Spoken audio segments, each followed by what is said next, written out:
Isang araw sinabi ko lang na, tara, beach tayo. At doon nga nangyari ang isang bagay na wala na naman sa plano. Walang dalang sapat na pera pero panalo. Tumigil para umorder ng kape, mag-picnic, mag-bonfire at matulog sa tent sa may dalampasigan.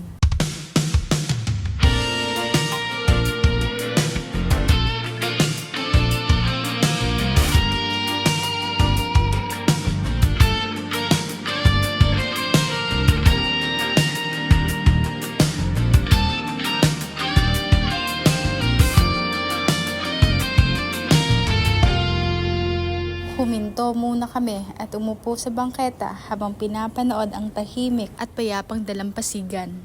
Ganito yung pagkakataon na hindi mo ipagpapalit.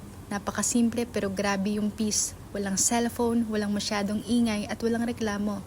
Just coffee, sea breeze at tahimik na sandali kasama ng mga taong marunong din magpahinga. Huwag mong kalimutan minsan, sapat na yung hangin at liwanag para maramdaman mong buhay ka pa. Sumikat na naman ang araw, bumangon sa bagong simula. Wala nang bigat, tinaalon. Pagkatapos nun, diretso na kami sa seashore. Nilatag namin yung picnic mat. May kaunting pagkain, chips, tinapay, soft drinks habang papalubog yung araw. Kung ganito man ang definition ng totoong simpleng buhay, mas pipiliin ko to. At gugustuhin ko to ng paulit-ulit.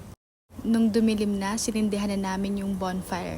Yung apoy kumikislap sa dilim, tapos naririnig mo lang yung hampas ng alon sa dalampasigan. Ang bawat hakbang may dahilan kung ba't nandyan.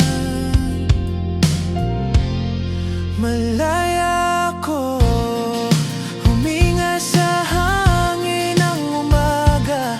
Di na kailangan ng dahilan para sumaya.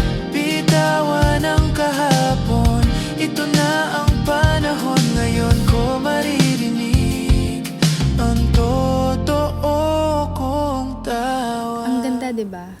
Minsan kasi hindi mo kailangan ng sagot. Ang kailangan mo lang pahinga. Hindi lang pisikal, kundi yung pahinga ng puso.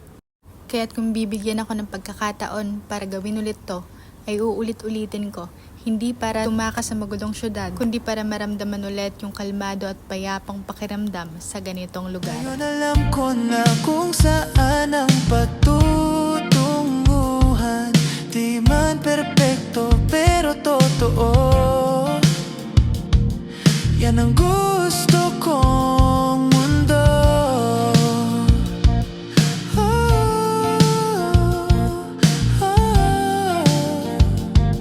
Malaya na ako ngayon. Alam ko na ang kaligayahan nasa